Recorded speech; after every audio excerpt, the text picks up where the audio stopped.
Hi hello ನಮಸ್ಕಾರ ಸ್ನೇಹಿತರೆ. ಬೃಂದಾ ಬದುಕಲ್ಲಿ ದೊಡ್ಡದೊಂದು ತಿರುವು ತಗೋತಾ ಇದೆ. ಆ ಕಡೆ ಚರಣ್ ಬೃಂದಾಗೆ ಮೋಸ ಮಾಡ್ತಾ ಇದ್ರೆ, ಇತ್ತ ಕಡೆ ಬೃಂದಾ ನಿಜಕ್ಕೂ ಕೂಡ ದೊಡ್ಡ ಚಾಲೆಂಜನ್ನೇ ಫೇಸ್ ಮಾಡಬೇಕಾಗಿದೆ. ನಿಜಕ್ಕೂ ಇಲ್ಲಿ ಬೃಂದಾ ರುಚಿಗೆತ್ತಿದ್ದಾರೆ, ಆ ಕಡೆ ಭಾರ್ಗವಿ ಕೂಡ ಸಿಡಿದೆತ್ತಿದ್ದಾರೆ. ಹಾಗಿದ್ರೆ ಏನಾಯಿತು, ಏನು ಕತೆ, ಇದು ಎಲ್ಲವನ್ನೂ ಕೂಡ ತಿಳ್ಕೋಬೇಕು ಅಂದರೆ ಈಗಲೇ ನಮ್ಮ ಈ ಚಾನಲ್ನ ಸಬ್ಸ್ಕ್ರೈಬ್ ಮಾಡಿ, ಹಾಗೆ ಒಂದು ವಿಡಿಯೋವನ್ನು ಪೂರ್ತಿಯಾಗಿ ನೋಡೋದನ್ನು ಯಾವುದೇ ಕಾರಣಕ್ಕೂ ಕೂಡ ಮರಿಬೇಡಿ. ಇಲ್ಲಿ ಬೃಂದಾ ಮಗು ಬೇಕು ಅಂತ ತುಂಬಾ ಪ್ರಯತ್ನ ಪಡ್ತಿದ್ದಾರೆ. ಇತ್ತ ಕಡೆ ಚರಣ್ ಯಾರ್ದೋ ಜೊತೆ ಕಾಲ್ನಲ್ಲಿ ಮಾತಾಡ್ತಿದ್ದಾರೆ, ಜೊತೆಗೆ ಸಿಗ್ ಮಾಡ್ತಿದ್ದಾರೆ, ನಿಜಕ್ಕೂ ಸ್ಮೋಕ್ ಮಾಡ್ತಿದ್ದಾರೆ. ಈ ಕಡೆ ಬೃಂದಾ ಬಂದು ಏನಿದು ಚರಣ್, ಮೊದಲೆಲ್ಲ ಕಡಿಮೆ ಇದೆ, ಇವಾಗ ಯಾಕೆ ಇತ್ತೀಚೆಗೆ ಜಾಸ್ತಿ ಆಗಿದೆಯಾ, ನಾನು ಡಯಟಲ್ಲಿ ಇರಬೇಕು, ಹೆಲ್ದಿ ಆಗಿರಬೇಕು ಅಂತ ಹೇಳಿದ್ರೆ ನೀನು ನೋಡಿದ್ರೆ ಈ ರೀತಿ ಮಾಡ್ತಿದ್ಯಲ್ಲ, ಇದು ಎಷ್ಟು ಸರಿ ಅಂತ ನಿನಗೆ ಅನ್ನಿಸ್ತದೆ, ಯಾಕೆ ಅಂಥದ್ದು ಏನು ಟೆನ್ಷನ್ ಇದೆ ನಿನಗೆ ಅಂತ ಕೇಳ್ತಿದ್ದಾರೆ. ಸುಮ್ಮನೆ ತಲೆ ತಿನ್ನಬೇಡ ಬೃಂದಾ, ನನ್ನ ತಲೆ ಯಾಕೆ ತಿಂತಾ ಇದೆಯಾ, ನಂಗೆ ನಿನ್ನ ಹತ್ರನೂ ಸಾಕಾಗ್ತಿದೆ, ಇಲ್ಲೂ ಕೂಡ ಸಾಕಾಗ್ತಿದೆ, ಆಚೆ ಹೋದ್ರೂ ನೆಮ್ಮದಿ ಇಲ್ಲ, ಇಲ್ಲಿಗೆ ಬಂದರೂ ನೆಮ್ಮದಿ ಇಲ್ಲ, ಸುಮ್ಮನೆ ವಿನಾಕಾರಣ ನನ್ನನ್ನು ಗೋಳು ಇಕ್ಕೋಬೇಡ ಅಂತ ಚರಣ್ ಹೇಳ್ತಾರೆ. ಏನು ಮಾತಾಡ್ತಿದ್ಯಾ ಚರಣ್, ನಾನೇನು ಗೋಳು ಇಕ್ಕೋತಾ ಇದ್ದೀನಿ, ನನಗೆ ಮಗು ಬೇಕು ಅಂತ ಎಷ್ಟೆಲ್ಲ ಟ್ರೈ ಮಾಡ್ತಿದ್ದೀವಿ, ಆದರೆ ನೀನು ನೋಡಿದ್ರೆ ಯಾವುದೇ ರೀತಿ ಪ್ರಯತ್ನ ಪಡ್ತಿಲ್ವಲ್ಲ, ಯಾಕೆ ರೀತಿ ನಡ್ಕೋತಾ ಇದೆಯಾ ನೀನು ಅಂತ ಬೃಂದಾ ಕೇಳಿದಾಗ, ಏನು ಮಾತಾಡ್ತಿದ್ಯಾ ಬೃಂದಾ ನೀನು, ನಿಜಕ್ಕೂ ಹೇಳಬೇಕು ಅಂದರೆ ನಾನು ನಿನ್ನ ಹೆಂಡತಿ ಅಂತಲೇ ಒಪ್ಕೊಂಡಿರಲಿಲ್ಲ, ಇತ್ತೀಚೆ ತಾನೇ ಹೆಂಡತಿ ಅಂತ ಒಪ್ಕೋತಾ ಇದ್ದೀನಿ, ಆಲ್ರೆಡಿ ಮಗು ಬೇಕು ಅಂದರೆ ಹೇಗೆ ಅಂತ ಕೇಳ್ತಾರೆ. ಈ ಕಡೆ ಚರಣ್ ನಡ್ಕೋತಿರೋ ರೀತಿ ನೋಡಿದ್ರೆ ಬೃಂದಾ ಗೊತ್ತಾಗ್ಬಿಡುತ್ತೆ, ಈ ಮನುಷ್ಯ ಯಾಕೋ ತುಂಬಾ ಟ್ರಿಗರ್ ಆಗಿದ್ದಾನೆ, ಇದೇ ರೀತಿ ಮಾಡಿದ್ರೆ ಖಂಡಿತ ಎಡವಟ್ಟಾಗ್ಬಿಡುತ್ತೆ, ತುಂಬ ಕೊಬ್ಬಿದ್ದಾನೆ, ಇಲ್ಲ ಇವನಿಗೆ ಈ ರೀತಿ ಮಾತಾಡಿದ್ರೆ ಆಗೋದಿಲ್ಲ ಅಂತ ಹೇಳಿದ್ದೆ.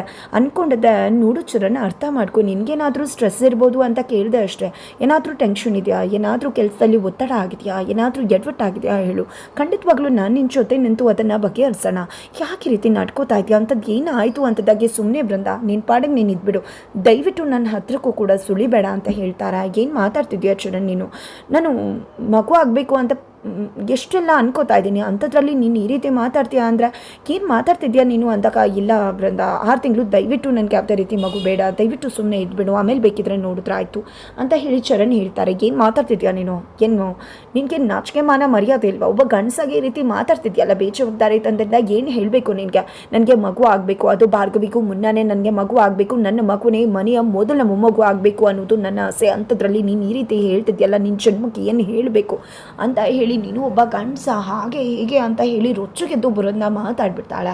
ಆಗ ಇಲ್ಲಿ ಚರಣ್, ಏನು ಮಾತಾಡ್ತಿದ್ಯಾ ಬೃಂದಾ, ನಾನು ಮಾತ್ರ ಆರೋಗ್ಯವಾಗಿದ್ರೆ ಆಯಿತಾ, ನೀನು ಆರೋಗ್ಯವಾಗಿರ್ಬೇಕಲ್ವಾ, ಬರೀ ನನ್ನನ್ನು ಮಾತ್ರ ಡಯಟು ಹೆಲ್ದಿ ಅಂತ ಹೇಳ್ತೀಯಲ್ಲ, ನೀನು ಕಿಟಿಪಾಟಿ ಅದು ಇದು ಅಂತ ತಿರುಗ್ತಿದೆಯಲ್ಲ, ಅದು ಎಷ್ಟು ಸರಿ, ನಿನ್ನಿಂದ ಕೂಡ ಮಗು ಆಗದೆ ಇರಬಹುದಲ್ವಾ, ನಾವು ಇಷ್ಟೆಲ್ಲ ಟ್ರೈ ಮಾಡ್ತಿದ್ರು ಕೂಡ ಮಕ್ಕಳು ಆಗ್ತಿಲ್ಲ ಅಂದರೆ ಯಾಕೆ ನನ್ನ ಬಗ್ಗೆನೇ ಮಾತಾಡ್ತಿದ್ಯಾ, ನಿನ್ನಲ್ಲೇ ಸಮಸ್ಯೆ ಇರಬಹುದಲ್ವಾ, ಅದೇ ಕಾರಣಕ್ಕೆ ನಮ್ಮ ಮಗು ಆಗದೆ ಇರಬಹುದು ಅಂದಾಕೆ ಏನು ಮಾತಾಡ್ತಿದ್ಯಾ ಚರಣ್ ನೀನು, ಹಾಗಿದ್ರೆ ನೀನು ಹೇಳ್ತಿರೋದು ನನ್ನಲ್ಲೇ ಸಮಸ್ಯೆ ಇದೆ ಅಂತಾನ ಅಂತ ಬೃಂದಾ ಹೇಳಿದಾಗ, ಹೌದು ನಿನ್ನಲ್ಲೇ ಸಮಸ್ಯೆ ಇರೋದು ಅಂತ ಹೇಳಿ ಚರಣ್ ಹೇಳ್ತಾರೆ. ಹೌದಾ, ಹಾಗಿದ್ರೆ ನನ್ನಲ್ಲಿ ಯಾವುದೇ ರೀತಿ ಸಮಸ್ಯೆ ಇಲ್ಲ ಅಂತ ಪ್ರೂವ್ ಮಾಡಿ ತೋರಿಸ್ತೀನಿ ಅಂದಾಗ, ಸರಿ ಆಯಿತು ತೋರಿಸು ಅಂತ ಹೇಳಿದ್ದೆ. ಚರಣ್ ಅಲ್ಲಿಂದ ಹೋಗ್ಬಿಡ್ತಾರೆ. ಈ ಕಡೆ ಬೃಂದಾಗೆ ಭಯ ಶುರುವಾಗುತ್ತೆ, ಏನಿದು ಚರಣ್ ಹೇಳಿದಾಗೆ ನನ್ನಲ್ಲೇ ಸಮಸ್ಯೆ ಇದೆಯಾ, ಇಲ್ಲ ಯಾವುದೇ ಕಾರಣಕ್ಕೂ ನನ್ನಲ್ಲಿ ಸಮಸ್ಯೆ ಇರಬಾರ್ದು, ನನ್ನಲ್ಲಿ ಸಮಸ್ಯೆ ಇಲ್ಲ ಕೂಡ, ಅದನ್ನು ನಾನು ಸಾಬೀತುಪಡಿಸಿ ಇವ್ನ ಮುಂದೆ ಹೇಳ್ತೀನಿ ಅಂತ ಅಂದ್ಕೊಂಡಿದ್ದೆ. ಫರ್ಟಿಲಿಟಿ ಹಾಸ್ಪಿಟಲ್ಗೆ ಅಂತ ಹೇಳಿ ಬೃಂದಾ ಮುಖ ಮುಚ್ಕೊಂಡು ವೇಷ ಹಾಕ್ಕೊಂಡು ಬರ್ತಿದ್ದಾಳೆ. ಇತ್ತ ಕಡೆ GP ಪಾಟೀಲ್ ಹಾಗೆ ಅರ್ಜುನ್ ಭಾರ್ಗವಿ ಮೂವರು ಕೂಡ ಜಗನ್ನ ಮನೆ ಪೂಜೆ ಇದೆ ಅಂತ ಹೇಳಿ ದೇವಸ್ಥಾನಕ್ಕೆ ಹೋಗಿದ್ದಾರೆ.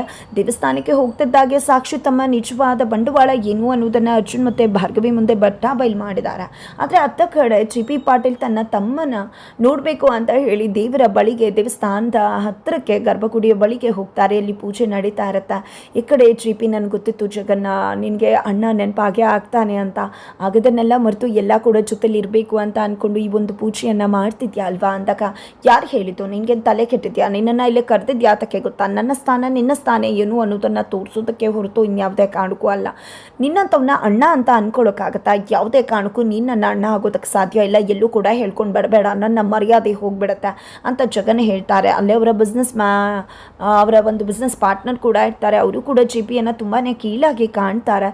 ಇದು ಯಾವುದನ್ನು ಕೂಡ ಸಹಿಸ್ಕೊಳ್ಳೋಕ್ಕಾಗ್ತಿಲ್ಲ GPಗೆ.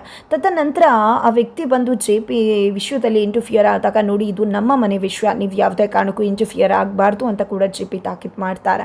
ನಂತರ ಅಲ್ಲಿ ಪೂಜೆಯಲ್ಲಿ ಅವರ ಅಪ್ಪನ ಮನೆ, ಅವರ ಒಂದು ಮನೆಯ ಹೆಸರಿರುತ್ತೆ, ರಾಜೇಂದ್ರ ಪಾಟೀಲ್ ಅಂತಕ್ಕಂಥ ನಿವಾಸ ಅಂತ ಹೇಳಿ. ಅದನ್ನು ನೋಡಿದ್ದೆ JP ಖುಷಿ ಆಗುತ್ತೆ.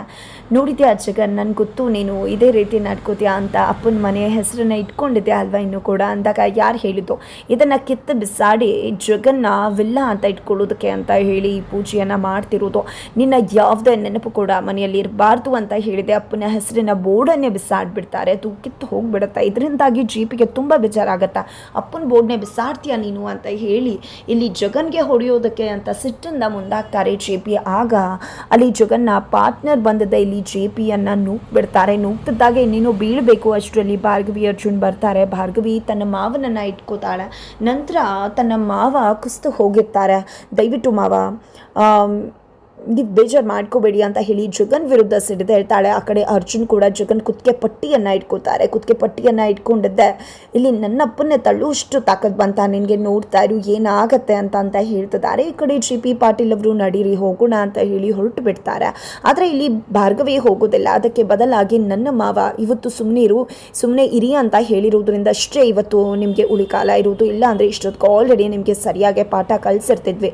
ಮಾವನ ಮುಖ ನೋಡಿಕೊಂಡು ಸುಮ್ಮನಿದ್ದೀವಿ ಅಂತ ಮಾವನ್ನೇ ನೀವು ಈ ರೀತಿ ದೂಡ್ತೀರಾ ಅಂದರೆ ಖಂಡಿತವಾಗ್ಲೂ ಇನ್ನು ಮುಂದೆ ಈ ರೀತಿ ಇರಲ್ಲ ಪರಿಸ್ಥಿತಿ. ಬೇರೆ ಪರಿಸ್ಥಿತಿಯನ್ನು ಎದುರಿಸ್ಬೇಕಾಗತ್ತೆ. ಇನ್ನು ಮುಂದೆ ಗೊತ್ತಾಗುತ್ತೆ ನಿಜವಾದ ಅಂತ ಆಟ ಏನು ಅನ್ನೋದು ನಿಮಗೆ. ಇನ್ನೂ ಉಳಿಕಾಲ ಖಂಡಿತವಾಗ್ಲೂ ಇಲ್ಲ. ನನ್ನ ಮಾವನ್ನೇ ದೂಡೋಷ್ಟು ತಾಕತ್ ಬಂತ ನಿಮಗೆ ಅಂತ ಹೇಳಿದ್ದೆ. ಸರಿಯಾಗಿ ತರಾಟೆಗೆ ತಗೋತಾಳೆ ಜಗನ್ನ. ತದನಂತರ ಚಾಲೆಂಜ್ ಮಾಡಿ ಅಲ್ಲಿಂದ ಹೊರಟು ಮಾವನ ಬಳಿಗೆ ಬರ್ತಾರೆ.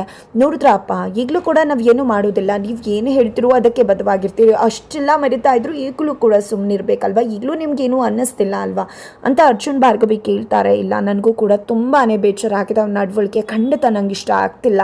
ಅವನು ನನ್ನ ಸಂಬಂಧನೇ ಎಲ್ಲ ಸಂಬಂಧ ಕೂಡ ಅಪ್ಪನ ಫೋಟೋ, ಅಪ್ಪನ ಒಂದು ಹೆಸರನ್ನು ಬಿಸಾಡ್ತಿದ್ದಾಗೆ ಮುರಿದು ಹೋಯಿತು ಅಂತ ಹೇಳಿದಾಗ, ಹಾಗಿದ್ರೆ ಕೇಸ್ ಹಾಕ್ಬೋದಾ ಅಂದಾಗ, ಕೇಸ್ ಏನು ಕೂಡ ಬೇಡ, ಅವ್ನ ಪಾಡಿಗೆ ಅವನಿರಲಿ, ನಮ್ಮ ಪಾಡಿಗೆ ನಾವಿರೋಣ. ಅಪ್ಪನ ಆಸೆ ಅಂತೆ ಆ ಜಾಗದಲ್ಲಿ ಮನೆ ಕಟ್ತೆ ನಾನು. ಆದರೆ ಅಪ್ಪ ಕೆಲವೇ ದಿನಗಳಲ್ಲಿ ನಮ್ಮಿಂದ ದೂರ ಹೋಗ್ಬಿಟ್ರು.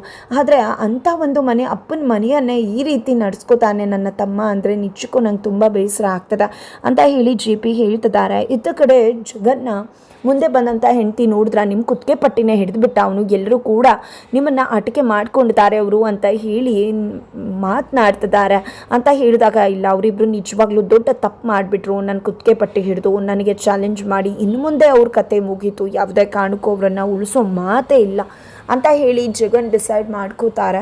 ಜೊತೆಗೆ ಇಲ್ಲಿ ಅವರ ಪಾರ್ಟ್ನರ್ ಕೂಡ ನನಗೆ ಅವಮಾನ ಆಯಿತು ಅಂತಿದ್ದಾಗೆ ನಮಗೆ ಅವ್ರಿಗಿಂತ ನೀವೇ ಮುಖ್ಯ, ನೀವೇನು ಯೋಚನೆ ಮಾಡಿಬಿಡಿ, ಅವ್ರಿಗೆ ಸರಿಯಾದ ಬುದ್ಧಿ ಕಲಿಸ್ತೀನಿ ಅಂತ ಹೇಳ್ತಿದ್ದಾರೆ. ಇತ್ತ ಕಡೆ ಜೆ ಪಿ ಪಾಟೀಲ್ ತನ್ನ ತಂದೆಯ ಬಗ್ಗೆ, ಅವರ ಆಸೆ ಕನಸುಗಳ ಬಗ್ಗೆ, ಒಂದು ಮನೆಯ ಬಗ್ಗೆ ಇದ್ದಂಥ ಎಲ್ಲ ವಿಷಯವನ್ನು ಅರ್ಜುನ್ ಮತ್ತು ಭಾರ್ಗವಿ ಹತ್ರ ಶೇರ್ ಮಾಡಿಕೊಂಡಿದ್ದೆ. ಇನ್ನೂ ಅವನ ಸಹವಾಸ ಬೇಡ, ನಮ್ಮ ಪಾಡಿಗೆ ನಾವು ಇರೋಣ ಅಂತ ಹೇಳ್ತಿರ್ತಾರೆ. ಅಷ್ಟರಲ್ಲಿ ರೌಡಿಗಳು ಬಂದಿದ್ದೆ, ಅರ್ಜುನ್ ತಲೆಗೆ ಹೊಡಿತಾರೆ, ಅಟ್ಯಾಕ್ ಮಾಡ್ತಾರೆ, ಭಾರ್ಗವಿ ಮೇಲೆ ಅಟ್ಯಾಕ್ ಮಾಡ್ತಾರೆ.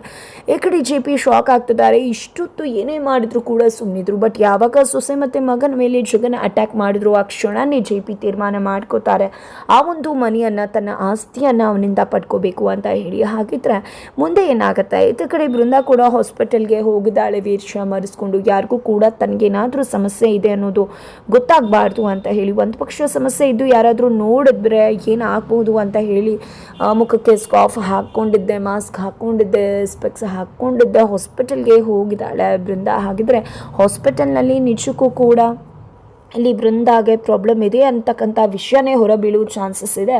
ಅದರ ಜೊತೆಗೆ ಅಲ್ಲಿ ಚರಣ್ ಕೂಡ ಬೇರೆ ಹುಡುಗಿ ಜೊತೆ ಸಂಬಂಧ ಇಟ್ಕೊಂಡಿರೋ ಚಾನ್ಸಸ್ ಕೂಡ ಇದೆ. ಹಾಗಿದ್ರೆ ಏನಾಗ್ಬೋದು ಮುಂದೆ ಅನ್ನೋದನ್ನು ತಿಳ್ಕೋಬೇಕು ಅಂದರೆ ಮುಂದಿನ ವೀಡಿಯೋಗೆ ರೀಚ್ ಮಾಡೋದನ್ನು ಮರಿಬೇಡಿ.